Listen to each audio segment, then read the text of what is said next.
Today, the resistance is rising up to demand that Donald Trump release his tax returns, with protests in cities all across the country. D.C. demonstrators will be treated to a speech from the de facto leader of the congressional wing of the resistance, Congresswoman Maxine Waters. And this week, the Congresswoman took to Twitter to remind us all to stay focused on Donald Trump's relationship with Russia. On Friday, she tweeted, "Trump worked so hard this week to make people believe he was fighting with Putin. Trump will never criticize Putin because he's in bed with him. Putin and Trump have both criticized U.S. intelligence, denied campaign collusion, and engaged in misinformation campaigns, lies. And the question remains, what does Putin have on Trump that he is seemingly the only person Trump will not criticize in any way?" And here with me now for our moment of Maxine is California Congresswoman Maxine Waters. Thank you so much for being here. I'm delighted always to be with you, Joy. Thank you for having me on. Absolutely. And I'm sorry I missed you at Busboys and Poets last night. I had to work, so I wasn't able to be there. Oh, I'm so sorry. We had a great time. I heard that it was really great. So let's talk first about, I'm going to get back to the Russia stuff, but I want to first start and talk about these tax day protests. Yes. What do you think can come out of this? Donald Trump has made it pretty clear he's never going to release his tax returns. Do you think public pressure can change that? Absolutely. I really do believe in the power of the people, and I think it's very important for us to resist and to demand. He must show his taxes. Every president since Nixon have shown their taxes, and I think the people have a right to know. We really need to know about Donald Trump because we are still trying to figure out all of his business entanglements and his conflicts of interest. And so he has not answered many questions. And even though we thought that he had placed all of his businesses in trust, we find that that has not happened. And so people all over this country are filling out their taxes. They're trying to do the right thing. You know, middle-class people are paying 30, 35% taxes. Some of us believe that Donald Trump is not paying any taxes. He's taken advantage of all of the loopholes. He knows all of the tricks. We need to know what it looks like, who he owes, what kind of debt he has, and again, what kind of possible conflicts of interest. So I think it's important for us to march. I have laryngitis, and I am not at my best today, but I'm marching. I'm going to be out there with the people because in the final analysis, the people do have the power. Yeah, and we hear the frog in your throat, but I think there are many of our viewers would say you are always at your best, Congresswoman. So, you know, I mean, I think what frustrates a lot of people, and I guess you must hear this a lot as a member of Congress, is that, you know, people are out there marching and making this demand, but it's Congress that actually has the power to make Donald Trump show his tax returns. Is there any inkling that your colleagues on the other side of the aisle that control the House of Representatives are ever going to use their power as a co-equal branch of government? They could just subpoena his tax returns. Why won't your colleagues do that?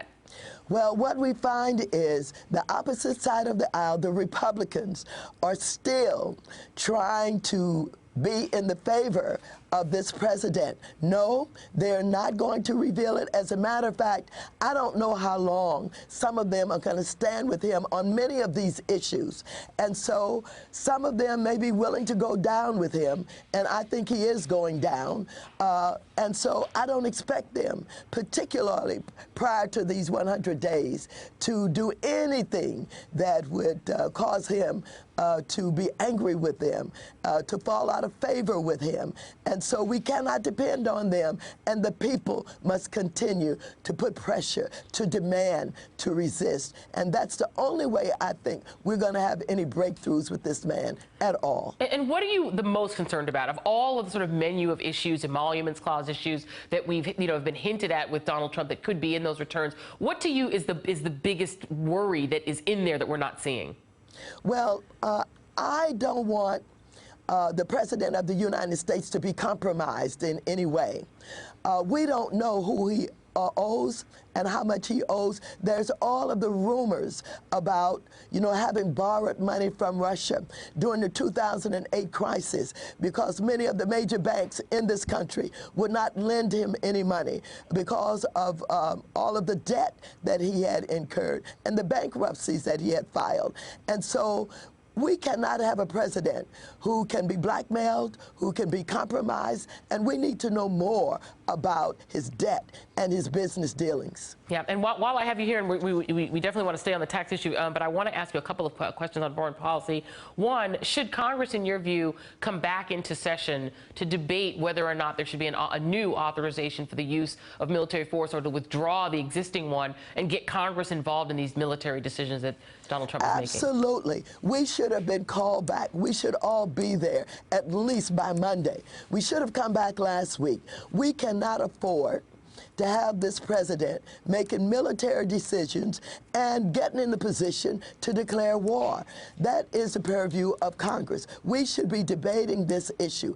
And, of course, Ryan has the authority to do that. I believe that Nancy Pelosi and the members of my caucus all are trying to get that done. We absolutely should be concerned about this president, because I believe that he's making decisions that perhaps should scare us all. He talks too much about brinksmanship. He feels as if he has the power to use this military in ways that should frighten all of us. And remember when he said he knew more than all the generals knew. I don't know what generals are advising him now, but they'd better rein him in. And we'd better know that he's not about to launch us into a war that would cause many lives to be lost on both sides of the ocean. Yeah, and I would be remiss if I didn't mention that somebody I've known for a very long time, Congresswoman Frederica Wilson, this week marked the 3rd year anniversary. It's really shocking, hard to believe it's been 3 years since the disappearance of the Chibok girls from Nigeria with the Bring Back Our Girls hashtag. You participated in that tweet storm, did a video for Representative Wilson's effort. Are we getting any closer to figuring out what happened to it? There's still 195 of those young girls I don't know, but I want to tell you that Frederica Wilson has been absolutely committed and on point. She makes us wear red every Wednesday.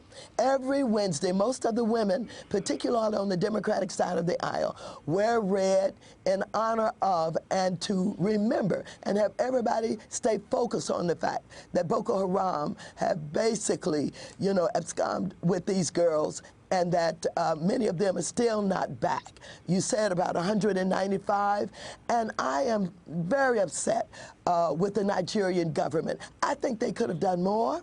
I think they could have done better. But what has happened to these girls should not happen anywhere in the world. And we don't know how many of them have been abused, have been raped. Some of them, I'm told, have children now that have been born to them because of rape. And so, yes, I have participated. I will continue to participate. I follow the lead of Frederica, who has been absolutely the leader on this issue.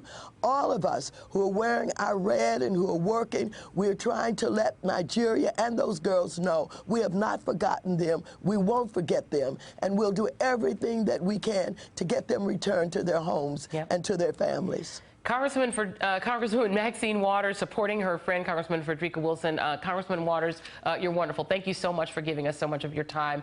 Take care of that throat, get some hot tea, and we know that you're going to be out there fighting the good fight. Thank you so much. Thank you so very much. Hey there, I'm Chris Hayes from MSNBC. Thanks for watching MSNBC on YouTube. If you want to keep up to date with the videos we're putting out, you can click subscribe just below me, or click over on this list to see lots of other great videos.